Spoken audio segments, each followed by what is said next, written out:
Hello everyone. Saturday would not be complete unless I threw a wrench in something. So today I'm going to throw a wrench in the spokes of unconditional love. When you look at the world vibrationally, love is an identical vibration to appreciation, and appreciation is nothing more than pure positive focus. So it can be said that unconditional love is the very same thing as positive focus that is not conditioned upon something that the person is looking at.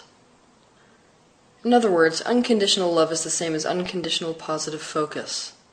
Unconditional love is positive focus or appreciation that is not conditioned upon how someone else acts.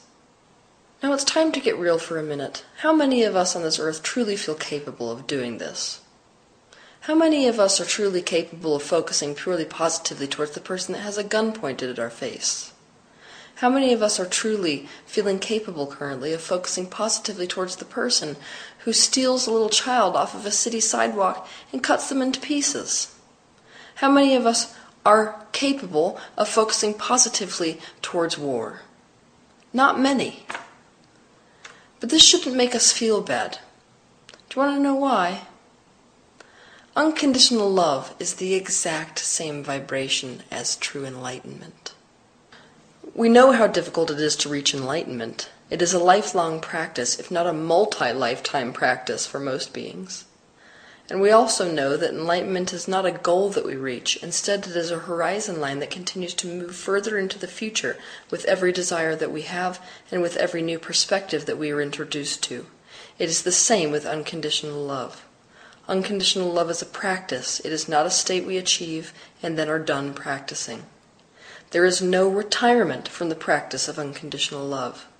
And the minute you think you've reached it, you will find yourself in yet another situation where you are challenged to find alignment with it.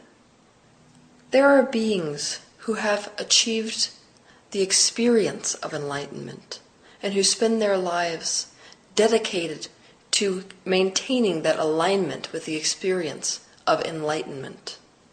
In the same way that there are beings who have experienced what unconditional love is, and who have dedicated their lives to staying in alignment with that experience of unconditional love.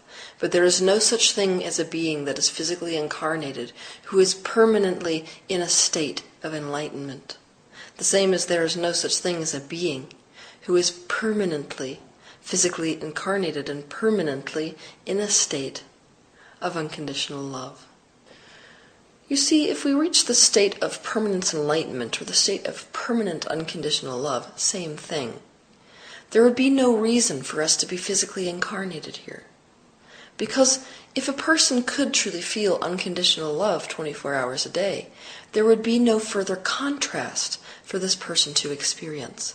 And if there is no further contrast for a person to experience, no desires are born from within them. And if no desires are born from within them, there is no expansion which is being satisfied universally through that being. And thus, there is no reason for them to be incarnated here. So for you to reach a state of 100% unconditional love would be to defy your own expansion and defy the expansion of this universe. In the spiritual community, unconditional love is a standard that we hold ourselves to. It is a standard that is no different than expecting ourselves to be enlightened. When we are not yet enlightened, asking ourselves to be enlightened is the same as asking ourselves to lie to ourselves in favor of pretending, in favor of acting like we think an enlightened person should act. Asking ourselves, or others, to be unconditionally loving is no different than expecting ourselves to lie to ourselves about how we really feel and instead act like we think an unconditionally loving person should act. We strip the genuineness out of ourselves and expect ourselves to pretend so we can maintain the lie that we are the spiritual people we think we should be. All the while, we send ourselves a very damaging message. We send ourselves the message that we are not good enough. You cannot lie to yourself no matter how hard you try. Deep inside you know you don't actually feel unconditionally loving and good about another person. but you think a truly spiritual person should feel unconditionally loving, and so even if you go through the motions of appearing to be unconditionally loving, inside you feel like a fraud. You are acutely aware of your own shortcomings. We all maintain the lie that we are unconditionally loving and that we need to be unconditionally loving, when the truth is none of us are unconditionally loving. If we were, we wouldn't be physically incarnated here on planet Earth. It is a perfectly fine practice to dedicate yourself to, but unconditional love cannot be forced, and you cannot talk yourself into being unconditionally loving when you are currently feeling negative emotion towards someone, like fear or guilt or hate. If you feel fear or guilt or hate towards someone, and you say to yourself, "Come on now, be unconditionally loving," all you are doing is shaming yourself into good behavior that is in no way genuine. And guess what? You are further away from unconditional love if you do that than if you would just let yourself be in a place of fear, guilt, or hate relative to that person. So how do we become unconditionally loving? The first step is to admit to ourselves and to own up to the fact that unconditional love is the exact same thing as enlightenment. Why is this? Enlightenment is the state of pure alignment with source energy, so as to own, so as to share source perspective. That means that the perspective you hold when you are perfectly in alignment with source energy is source perspective. And source perspective is the most objective of all perspectives. The reason is, it is the collective of all perspectives which have ever been held or are held currently. Because of this, source holds a perspective towards all things in existence which is unconditionally loving. So when you match the perspective of source energy, which is enlightenment, when you match that consciousness so as to match that perspective, you will simultaneously match the perspective of unconditional love towards all things in existence. This means that anything that we do as people to reach enlightenment will culture unconditional love within ourselves.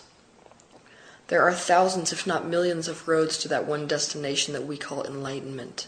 The same goes for unconditional love. There would be no way whatsoever to give you the way to reach the state of unconditional love, because there are many roads there, and many left yet to be invented.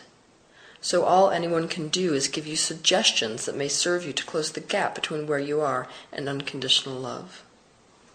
By now you know that if you really want to unconditionally love the world, you can't start with the world. You have to start with yourself. And the first step to starting with yourself is to get off of your own back and to stop expecting yourself to be unconditionally loving when you aren't. You can't expect yourself to be somewhere other than where you are, and have that be a self-loving state. If you continue to measure yourself next to a destination you haven't reached yet, you will continue to highlight your own shortcomings, and that is not unconditionally loving to yourself. Instead, it is self-hating. You are giving yourself the message that where you are is not okay. Also, all too often, unconditional love becomes the excuse to keep ourselves in self-abusive, painful situations. For example, let's say someone is emotionally abusive to us and we see that they are hurting, and that's why they're hurting us. We have the tendency to tell ourselves to be unconditionally loving to them and stay in that situation despite the fact that we are being abused. But this is not unconditionally loving to ourselves, or to them, ironically. If we allow ourselves to stay in abusive situations, we aren't unconditionally loving ourselves, and remember that part of caring about someone is about fostering their growth. Making sure they are always emotionally comfortable and preventing them from experiencing pain or the consequences of their own actions is the same as denying them growth. Unconditional love is love without limit, and unconditional love is the byproduct of perspective. If your perspective is limited, your love is limited. This means, to become unconditionally loving, you must expand your perspective. Question your thoughts instead of blindly believing them. Deliberately choose to think whatever thoughts feel good and focus on whatever makes you feel relief. But be aware that if you feel fear, relief may be an angry thought, and if you feel anger, relief may be a pessimistic thought. Trust your emotions and let yourself think those thoughts without judging whether they are good or bad thoughts to have. You cannot lie to yourself, so make sure to pick thoughts that you actually do believe. If you are the one who controls how you feel by controlling what you focus on about another person, then your emotional state is no longer dependent on what that person does or does not do. Your love, which is positive focus toward them, is not conditioned upon something that they are doing. This is the most important step when it comes to learning how to unconditionally love.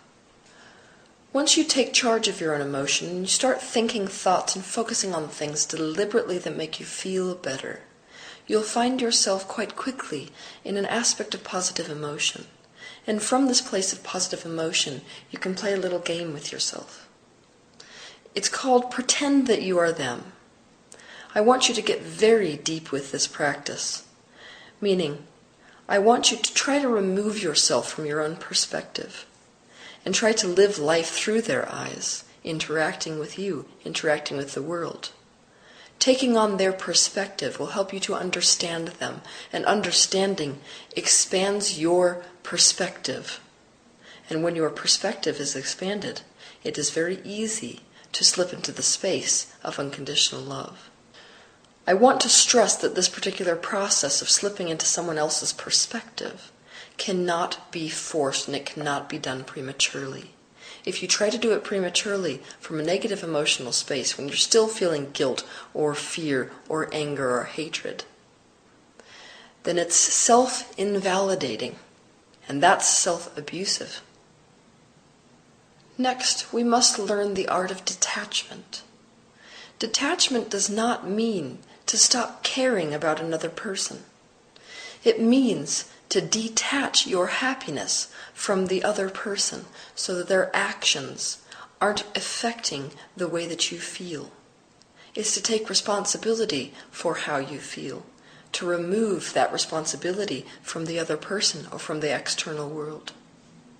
If we are attached to the outcome of someone, or if we are attached to them behaving in one way or another, we are now unable to be unconditionally loving. Our positive focus now depends on them. Our love, which is no different than pure appreciative focus, is now conditional upon how they behave. If you are attached to them, it is a parasitic relationship. And yes, before you start feeling bad about this, most current human relationships are parasitic. If you are attached to them, it becomes important to control the other person and how they act so that you can be happy. If they must change to make you happy, you don't unconditionally love them. The first step as far as detachment is concerned is to admit to where we are, to admit to the fact that we are attached, to admit that we feel completely powerless to other people, that our happiness does seem to be at the mercy of what they do and don't do, and what happens in the world around us. Learning detachment is a lifelong practice, but I promise you, the more you detach, the more you will love. Remember that it is easy to love someone or something that is easy to love, but we are powerless if we can only love someone based on the condition of them behaving in a way that is easy to love. Unconditional love is in fact the state of being completely in alignment with source perspective despite external conditions. To love conditionally is to say, these parts make me feel good about you, and these parts make me feel bad about you. And so I need the parts that make me feel bad about you to go away so that I can feel good when I look at you, because the only thing that I am looking at is what makes me feel good. Unconditional love is to say, I am responsible for how I feel. I trust myself to focus at you in a way where I am paying attention to things that make me feel good about you. And so, the way I feel is not conditioned upon what you do. You do not have to change one thing for me to be in control of what I am focused on about you. And so, I am capable of radiating love towards you 24 hours a day, if that's my wish, by virtue of having complete control of my own way of focusing upon you. If you wish to understand unconditional love, understand this. It is the process of understanding that you are capable of loving regardless of the condition that you're looking at. And we must realize not only are we capable of feeling love regardless of the condition, we are love regardless of the condition. Our lives here are nothing but a process of remembering that very fact. Have a good week.